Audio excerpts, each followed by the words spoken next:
الحمد لله رب العالمين والصلاة والسلام على خاتم النبيين أما بعد فأعوذ بالله من الشيطان الرجيم بسم الله الرحمن الرحيم ولا تحسبن الذين قتلوا في سبيل الله أمواتا بل أحياء عند ربهم يرزقون فرحين بما آتاهم الله من فضله ويستبشرون بالذين لم يلحقوا بهم من خلفهم ألا خوف عليهم ولا هم يحزنون الصلاة والسلام عليك يا رسول الله الصلاة والسلام عليك يا رسول الله الصلاة والسلام عليك يا حبيب الله الصلاة والسلام عليك يا نبي الله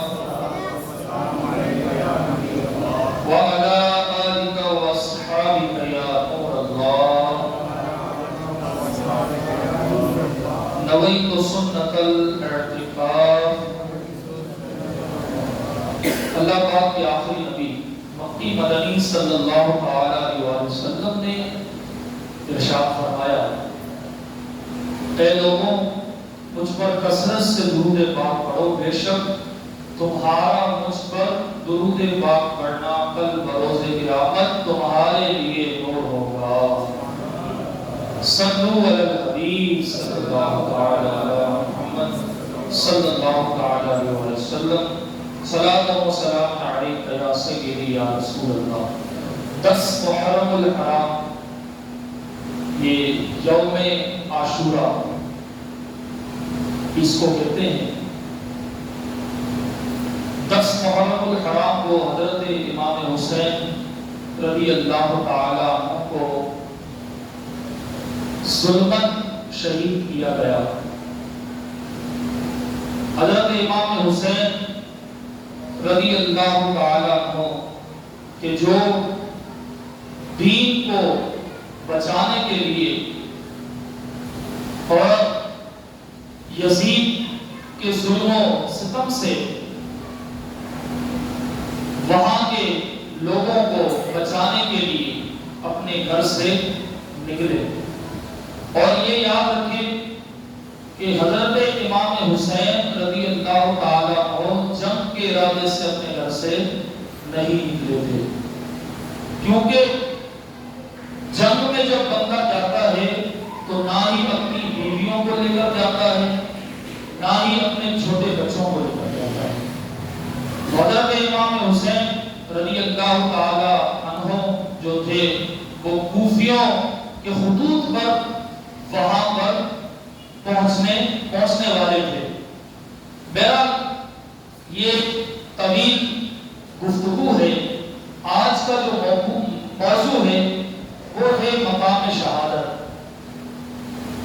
حضرت امام حسین رضی اللہ تعالی عنہ یہ سید الشہداء ہے جس طرح حضرت امیر حمزہ رضی اللہ تعالی عنہ کو سید الشہداء کہا جاتا ہے یعنی شہیدوں کے سردار اسی طرح حضرت امام حسین رضی اللہ تعالی عنہ کو بھی یہ شہیدوں کا سردار کہا جاتا ہے کیونکہ حضرت امام حسین رضی اللہ تعالی عنہ نے نہ صرف اپنی جان کی قربانی دی بلکہ اپنی آل کو بھی دین مصطفیٰ پر قربان کر دیا دین بچانے کے لیے آپ نے ہر چیز یہ اللہ کی راہ میں قربان کر دی اور یہ بھی یاد رکھیں کہ شہادت کا جو مرتبہ ہے یہ ہر ایک کے حصے میں نہیں آتا مرنا سب کو ہے مرنا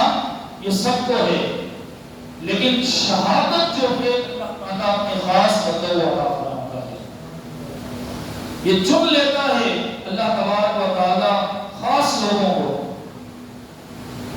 حضرت امام حسین رضی اللہ تعالی عنہ کہ جن کے بارے میں نبی کریم علیہ السلام نے فرمایا کہ حسن اور حسین یہ جنت کے دو پھول ہیں ایک مرتبہ ایک صحابی نے دیکھا کہ نبی کریم علیہ السلام امام حسن اور امام حسین رضی اللہ تعالیٰ عنہ کو سونگ رہے تھے اور سونگ رہے تھے۔ صحابی رسول نے کہا کہ یا رسول اللہ چومنا تو سمجھ میں آتا ہے، سونگنا یہ کیا ہوتا ہے؟ تو پھر آپ نے فرمایا کہ یہ دونوں جنت کے پھول ہیں اور ان دونوں میں سے مجھے جنت کی خوشبو آتی ہے، دونوں میں سے مجھے جنت کی خوشبو آتی ہے۔ اللہ تبارک و تعالیٰ کی راہ میں بندہ اگر معمولی سی چیز بھی قربان کرتا ہے تو اللہ تعالیٰ اس چیز کو ضائع نہیں فرماتا، بلکہ وہ چیز قربان کرنے کی برکت سے اس جیسی اس کے پاس جتنی چیزیں ہوتی ہیں اللہ تعالیٰ اس میں برکت نازل فرماتا ہے۔ آپ دیکھ لیں کہ جب ہم صدقہ کرتے ہیں تو اللہ فرماتا ہے کہ تم ایک دور میں تمہیں 700 عطا کروں گا۔ اسی طرح مسلمان ذی الحجۃ الحرام میں جانور قربان کرتے ہیں اور یہ بات دیکھی بلی ہے کہ جتنے حرام جانور ہیں حالانکہ ان کو نہ ذبح کیا جاتا ہے، وہ اپنی موت مرتے ہیں۔ جیسے مثال کے طور پر کتا یہ اپنی موت مرتا ہے یا کوئی اس کو مار دیتا ہے، اور جب اس کے بچے ہوتے ہیں تو 7-7 8 بچے ہوتے ہیں، تو اگر اس اعتبار سے دیکھا جائے تو اس کی تعداد زیادہ ہونی چاہیے، لیکن وہ حرام جانور ہے اس لیے اس میں برکت نہیں ہے۔ اب گائے جو ہے یا بکری جو ہے وہ 6 مہینے سال میں یا 6 مہینے میں وہ ایک بچہ جنتی ہے، لیکن آپ دیکھیں کہ لاکھوں کروڑ مسلمان یہ ذی الحجۃ الحرام میں جانور خرید کر اللہ کی راہ میں قربان کر دیتے ہیں۔ ہونا یہ چاہیے کہ جانور کم پڑ جائے لیکن ہر سال آپ کو جانور زیادہ ملیں گے۔ کیوں ملیں گے؟ کیونکہ یہ اللہ کی راہ میں قربان ہو۔ تو جو چیز اللہ کی راہ میں قربان ہوتی ہے اس جیسی چیزوں میں اللہ تعالیٰ برکت نازل فرماتا ہے۔ حضرت امام حسین رضی اللہ تعالیٰ عنہ جب قربان ہوئے، جب آپ کو شہادت میسر آئی، اس وقت صرف زین العابدین رضی اللہ تعالیٰ عنہ، آخری میں امام زین العابدین بچ گئے، بقیہ آپ کے ساتھ جو آپ کے اہل بیت تھے وہ سب کے سب شہید ہو گئے۔ لیکن آپ دیکھیں کہ اس وقت اس روئے زمین پر آپ کو ہر جگہ پر یہ سعادت کرام ملے۔ کیوں؟ امام حسین نے اپنی جان یہ اللہ کے سپرد کر دی تھی، اللہ کی راہ میں قربان کر دی تھی۔ تو پتہ چلا کہ جب بندہ کوئی بھی چیز اللہ کی راہ میں قربان کرتا ہے تو اللہ تعالیٰ اس چیزوں پہ برکت نازل فرماتا ہے، وہ چیزیں ضائع نہیں ہوتی۔ لوگ امام حسین رضی اللہ تعالیٰ عنہ کا مخصوص ایک جماعت امام حسین رضی اللہ تعالیٰ عنہ کے نام پر ماتم کرتی ہے کہ امام حسین مر گئے، امام حسین یہ ہو گئے، امام حسین وہ ہو گئے۔ ارے کس نے کہہ دیا امام حسین مر گئے؟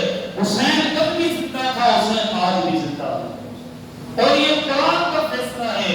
اللہ فرماتا ہے سورہ بقرہ کی آیت نمبر 154 میں، ترجمہ میں پڑھتا ہوں، فرمایا جو لوگ اللہ کی راہ میں قتل کیے جاتے ہیں، اے لوگوں کو مردہ نہ کہو، وہ زندہ ہیں مگر تمہیں عقل نہیں ہے۔ اچھا صرف اتنا نہیں، دیکھو ہم زندہ ہیں، ہمیں کھانے کی ضرورت پڑتی ہے، ہمیں پینے کی ضرورت پڑتی ہے، ہمیں ہر چیز کا اختیار ہے، ہم جہاں چاہے جا سکتے ہیں، مردے جا سکتے ہیں نہیں جا سکتے۔ یاد کے فرق آپ کو بتاؤں گا، بھائی جو انسان مر جاتا ہے، مر گیا تو وہ نہیں جا سکتا ہے، نہیں، اس کو تو اپنی قبر میں بھی جانا ہوتا ہے تو ہم اس کو پہنچاتے ہیں۔ تو زندہ یہ ہر چیز کر سکتا ہے، مردہ کچھ نہیں کر سکتا۔ اللہ فرماتا ہے کہ جو اللہ کی راہ میں مرتے ہیں وہ دراصل زندہ ہو جاتے ہیں، وہ زندہ ہو جاتے ہیں۔ پھر زندوں کو کس طرح رزق دیا جاتا ہے اسی طرح ان شہیدوں کو بھی رزق دیا جاتا ہے۔ اللہ تبارک و تعالیٰ سورہ آل عمران کی آیت نمبر 169 کا 171 میں فرماتا ہے، اور جو لوگ اللہ کی راہ میں قتل کیے جائیں انہیں ہرگز مردہ مت سمجھو۔ پہلے والی آیت میں کیا فرمایا کہ مردہ مت کہو، دوسری والی آیت میں کہہ رہے ہیں کہ دل کے اندر بھی مردہ تمہیں نہیں سمجھنا ہے۔ دونوں آیتوں میں اللہ تعالیٰ یہ فرق بیان کر رہا ہے کہ نہ ہی بولنا ہے نہ ہی سمجھنا ہے۔ تو فرمایا کہ مردہ مت سمجھو بلکہ وہ اپنے رب کے پاس زندہ ہیں اور وہ زندہ بھی ہیں اور خوش بھی ہیں۔ فرمایا اس پر جو انہیں اللہ نے اپنے فضل سے دیا ہے، اور فرمایا کہ اپنے پچھڑوں کے متعلق جو ابھی ان سے نہیں، اور یہ بشارت پا کر خوش ہوتے ہیں، اور فرمایا کہ ان پر نہ خوف ہے نہ غم ہے، وہ تو اللہ کی بارگاہ میں خوشیاں مناتے ہیں، وہ تو اللہ کی بارگاہ میں خوشیاں مناتے ہیں، اور اللہ کی نعمت اور اس کے فضل پر وہ خوشی کا اظہار کرتے ہیں۔ اور فرمایا کہ اس پر کہ اللہ ایمان والوں کا اجر ضائع نہیں کرتا۔ ایک موقع پر نبی کریم علیہ السلام نے ارشاد فرمایا کہ تم کیا سمجھتے ہو، کہ جو صحابہ سے کہا کہ تم کیا سمجھتے ہو کہ جو اللہ کی راہ میں مارا جاتا ہے تو کیا وہ مر جاتا ہے؟ کہا نہیں، وہ شہید ہو جاتا ہے، وہ گواہ بن جاتا ہے۔ شہید کا ایک معنی حاضر ہونا، شہید کا ایک معنی گواہ ہونا۔ تو کہا کہ وہ تو حاضر نہیں، لیکن بات یہ ہے کہ تمہیں دکھائی نہیں دیتا۔ وہ اپنے رب کے یہاں پر ایسی نعمتیں کھا رہا ہے کہ اگر رب اس نعمتوں میں سے ایک نعمت اگر دنیا میں نازل کر دے تو اس دنیا والے اس پوری نعمت کو ختم نہیں کر پائیں گے۔ فرمایا وہ تو اپنے رب کے پاس زندہ ہیں، اور وہ جہاں چاہے آ بھی سکتے ہیں، جہاں چاہے جا بھی سکتے ہیں۔ تو ماتم تو مردوں کا منایا جاتا ہے، زندوں کا ماتم نہیں منایا جاتا۔ اچھا، اس کے بعد فرمایا کہ اللہ تبارک و تعالی جب اپنے بندوں میں سے کسی کے لیے شہادت مقرر فرما دیتا ہے، دیکھیں جب بندہ شہید ہو رہا ہوتا ہے، یعنی اس کے جسم پر وار لگا، تلوار لگی، گردن پر تلوار لگی، پیٹ میں چھرا بھوک دیا گیا، یا اس کی کان کاٹ دی گئی، بظاہر کیا ہوتا ہے؟ انسان کو تکلیف ہوگی۔ بھائی اگر چھری سے ہماری انگلی کٹ جائے تو ہم چلا اٹھتے ہیں، ٹھیک ہے، اگر ہاتھ کاٹ دیا جائے تو ہمارا حالت طے ہو جاتی ہے۔ الغرض کہ ہمیں تکلیف ہوتی ہے، کاٹنے سے ہمیں تکلیف ہوتی ہے، لیکن قربان جائیے شہادت کے مرتبے پر، شہید ہونے والے پر مصطفیٰ کریم علیہ السلام نے ارشاد فرمایا الشہید لا یجد علم قتلی الا کما یجد احدکم علم قرصتی، کہ نبی کریم علیہ السلام نے ارشاد فرمایا کہ شہید کو قتل کرتے وقت جب اس کو قتل کیا جاتا ہے، جب اس کو وار کیا جاتا ہے، وار جتنا بھی تیز ہو، فرمایا کہ صرف اتنی سی تکلیف محسوس ہوتی ہے جتنی تم میں سے کسی کو چونٹی کے کاٹنے کی تکلیف محسوس ہوتی ہے۔ پھر آگے سرکار علیہ السلام نے اس کی وضاحت فرمائی کہ وہ اس وجہ سے ہوتی ہے کہ جب وہ اس دنیا سے جا رہا ہوتا ہے تو وہ اپنے رب کا دیدار کرتے کرتے اس دنیا سے رخصت ہو رہا ہوتا ہے۔ اس وقت اس کے رب کی تجلیات کا ظہور اس کی ذات پر ہو رہا ہوتا ہے، وہ اپنے رب کو دیکھ رہا ہوتا ہے، جس کی وجہ سے اس کو زخموں کا احساس نہیں ہوتا۔ بھئی یہ وہ دنیا کا بھی اصول ہے نا، اگر کسی کا آپریشن ہو، اگر کسی کے ہاتھ کا آپریشن ہو یا کسی کی کوئی بھی جگہ کا آپریشن ہو، ڈاکٹر کیا کرتا ہے؟ اس جگہ کو سن کر دیتا ہے، اس جگہ کو سن کر دیتا ہے، اس کے بعد ڈاکٹر اس کو کاٹتا ہے، پیٹتا ہے، تکلیف اس کو محسوس نہیں ہوتی۔ پہلے آپریشن کے اندر ایسا ہوتا تھا بے ہوش کر دیا جاتا تھا، اب ایسا نہیں ہوگا، اب ایسا بہت کم ہوتا ہے۔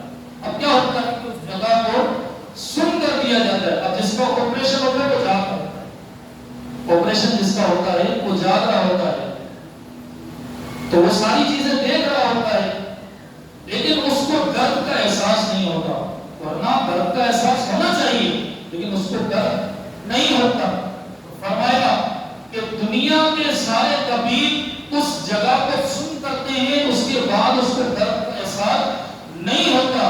شہید یہ سن نہیں ہوتا بلکہ اللہ کے جلووں میں مستغرق ہوتا ہے، کہ رب کا جمال اتنا حسین ہے کہ جب وہ اللہ کو دیکھتا ہے تو ساری تکلیفیں اس کی ختم ہو جاتی ہے، ساری تکلیفوں کو وہ بھول جاتا ہے اور ایک لمحے کے لیے اپنے رب کا دیدار کر رہا ہوتا ہے۔ یہ شہادت ہے، یہ شہادت کا مقام و مرتبہ ہے۔ اور پھر نبی کریم علیہ الصلوۃ والسلام نے ارشاد فرمایا کہ شہید ہونے کے بعد، اب وہ بندہ اس دنیا سے چلا گیا، کہ شہید ہونے کے بعد اللہ تبارک و تعالیٰ اس کے لیے 6 انعام رکھتا ہے۔ کتنے؟ 6 انعام رکھتا ہے۔ فرمایا جب اس کا خون کا پہلا قطرہ گرتا ہے اللہ اس کی مغفرت فرما دیتا ہے، یہ سب سے پہلے شہید کو انعام دیا جاتا ہے۔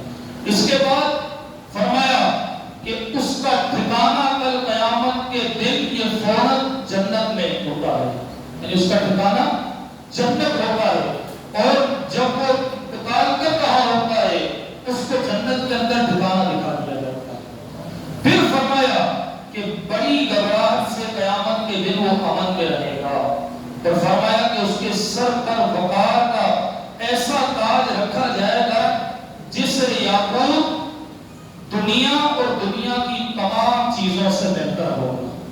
وہ تاج ہی اتنا حسین و جمیل ہوگا کہ دنیا کی ساری چیزیں ایک جگہ جمع کر دی جائے پھر بھی اس تاج کا مقابلہ نہیں ہو سکے گا۔ اللہ اکبر۔ پھر فرمایا کہ اس کے نکاح میں بڑی آنکھوں والی 72 خوبصورت حوریں اس کو عطا فرمائی جائیں گی۔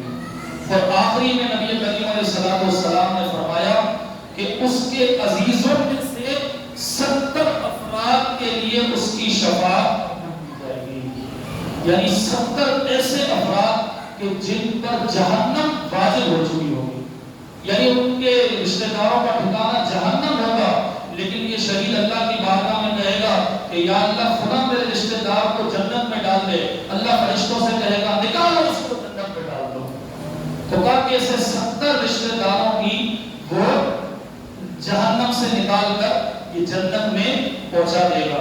اور پھر ایک جگہ فرمایا کہ یہ تو 70 کی تعداد ہے، اللہ کا فضل بہت بڑا ہے، کرم بہت بڑا ہے۔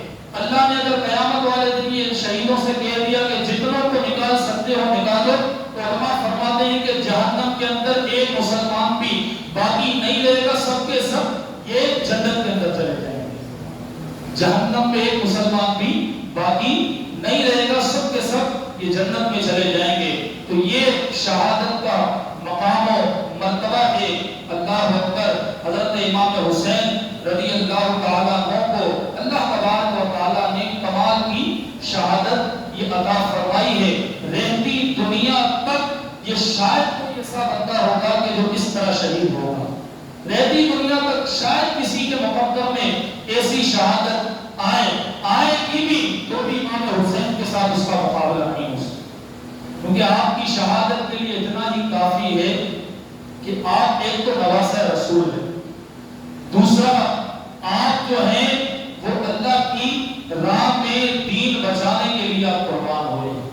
یہ دیکھیں علماء فرماتے ہیں کہ آج تک رہتی دنیا، جب سے دنیا شروع ہوئی ہے اب تک لوگوں نے رب ہونے کا دعویٰ کیا، فرعون نے رب ہونے کا دعویٰ کیا، اسی طرح دوسرے بادشاہ آئے انہوں نے رب ہونے کا دعویٰ کیا، اسی طرح نبی کریم علیہ السلام کے بعد انسانوں نے نبی ہونے کا دعویٰ کیا، کسی نے رب ہونے کا دعویٰ کیا، کسی نے نبی ہونے کا دعویٰ کیا، پر حسین ہونے کا دعویٰ آج تک کسی نے نہیں کیا، کیونکہ حسین بننے کے لیے جان گوانی ہے، اور جان انسان کو سب سے عزیز ہے، ٹھیک ہے، جان انسان کو سب سے عزیز ہے، تو حسین بننے کے لیے اگر کوئی کہتا ہے کہ حسین کی طرح ہو تو حسین بننے کے لیے اپنے بچوں کو قربان کرنا پڑے گا، حسین بننے کے لیے اپنے بھائیوں کو قربان کرنا پڑے گا، حسین بننے کے لیے اپنے بھتیجوں کو قربان کرنا پڑے گا، حسین بننے کے لیے اپنے نوازوں کو قربان کرنا پڑے گا، اور حسین بننے کے لیے خود کو قربان کرنا پڑے گا۔ تو آج تک کسی نے حسین ہونے کا یہ دعویٰ نہیں کیا۔ حضرت امام حسین رضی اللہ تعالیٰ عنہ کا صدقہ ہم سب کو عطا فرمائے۔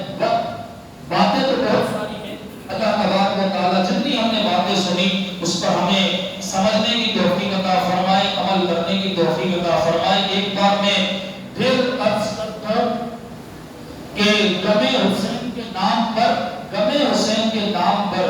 یہ لوگوں کو گمراہ کر کے صحابہ کرام کی گستاخیاں سکھائی جا رہی ہیں.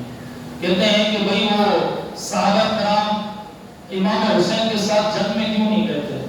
کیونکہ آپ یاد رکھیں کہ جب امام حسین رضی اللہ تعالیٰ عنہ یہ مدینے سے مکے سے یا مدینے سے چلے تھے تو صحابہ کرام کو اس وقت حیات تھے. صحابہ کرام نے کہا کہ یا سیدی آپ مت جائے، وہاں پر کوفی آپ سے بے وفائی کریں گے. میرا یہ بھی ایک طویل موضوع ہے. تو المختصر کہ صحابہ کرام آپ کے ساتھ نہیں گئے تھے. تو اہل تشریع شیعہ حضرات کہتے ہیں کہ جناب اگر یہ اہل بیت سے محبت کرنے والے ہوتے تو ان کے ساتھ جانا چاہیے تھا. انہوں نے جنگ میں اکیلا ان کو کیوں چھوڑ دیا؟ تو اس کا جواب یہ ہے کہ امام حسین تو جنگ کرنے گئے ہی نہیں تھے. اگر امام حسین رضی اللہ تعالیٰ عنہ جنگ کرنے جاتے تو آپ جنگ کا اعلان کر دیں، آپ جہاد کے لیے اعلان کر دیں کہ بھئی میں جہاد کے لیے جا رہا ہوں اور آپ بھی ساتھ چلیں. تو میں سمجھتا ہوں کہ بوڑھا صاحب بھی آپ کے ساتھ ہو جاتا. وہ تو ایک بات کرنے کے لیے وہاں پر گئے تھے، کوفیوں نے ان کو بلایا تھا، ان کی بیعت کروانے کے لیے وہاں پر گئے تھے. یہ بڑھتا کہ وہ ویسے ہی جنگ کرنے کے لیے. تو شیعہ حضرات اس بات کو بہت زیادہ اچھالتے ہیں کہ دیکھو صحابہ ان کی مدد کے لیے یہ نہیں پہنچے، یہ تو وہ تو فلاں. اسی طرح حضرت عمر کی گستاخی کرتے ہیں، اسی طرح حضرت ابو بکر کی گستاخی کرتے ہیں اور امیر معاویہ ابو سفیان کی گستاخی کرتے ہیں. تو یاد رکھیں کہ ہم امام حسین سے بھی محبت کرتے ہیں، امیر معاویہ سے بھی محبت کرتے ہیں. ہم امام حسن سے بھی محبت کرتے ہیں، ابو سفیان سے بھی محبت کرتے ہیں. ہم ابو بکر سے بھی محبت کرتے ہیں، ہم حضرت عمر سے بھی محبت کرتے ہیں.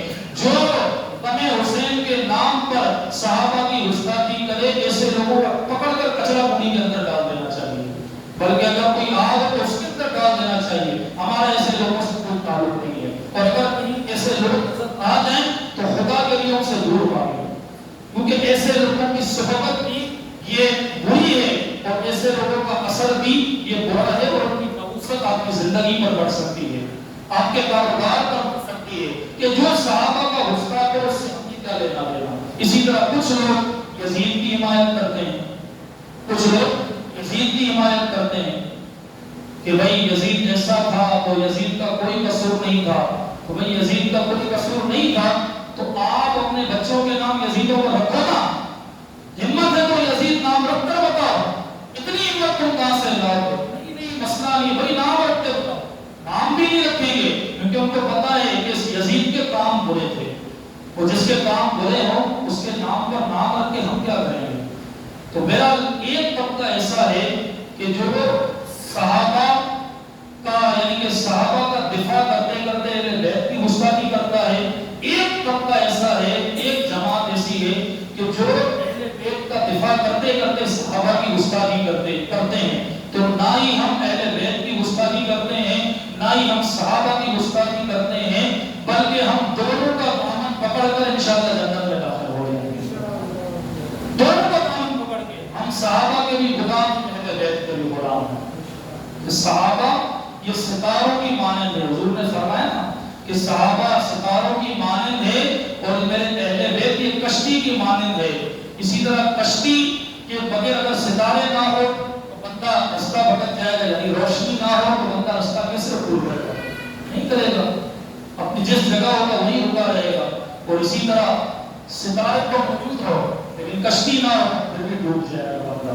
تو ہمیں صحابہ سے بھی محبت ہے، ہمیں امام حسین سے بھی محبت ہے، ہمیں یزیدیوں سے بھی بچنا ہے، رافضیوں سے بھی بچنا ہے، شیعوں سے بھی بچنا ہے، اور جو لوگ سب سے بچنا ہے.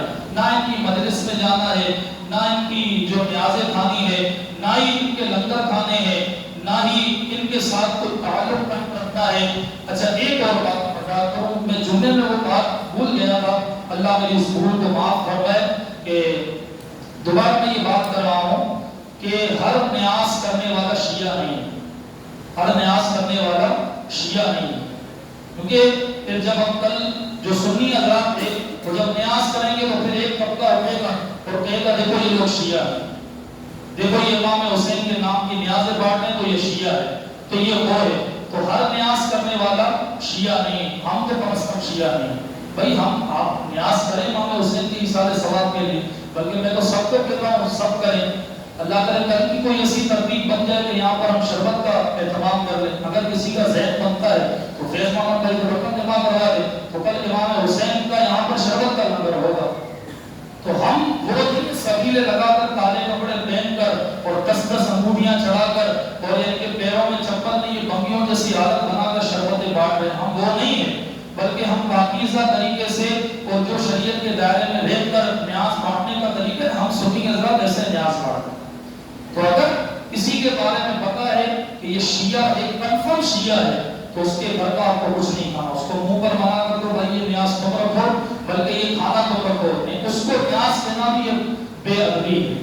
تو لہٰذا اس چیز کو بھی آپ دیکھیں، کہتے نا ہمیں دونوں طرف سے بچنا ہے. دونوں طرف سے سنی بیچارے دونوں طرف سے پھنسے ہوئے ہیں، لیکن انشاءاللہ یہاں پر جو جتنا ہمیں پھنسائے گا پھنسنے والے نہیں ہیں. اگر پھنسائے یہاں پھنس بھی گئے، قیامت والے دن انشاءاللہ رسول اللہ صلی اللہ علیہ وسلم کی شفاعت کے صدقے سے ہمارا ٹھکانہ جنت ہوگا انشاءاللہ.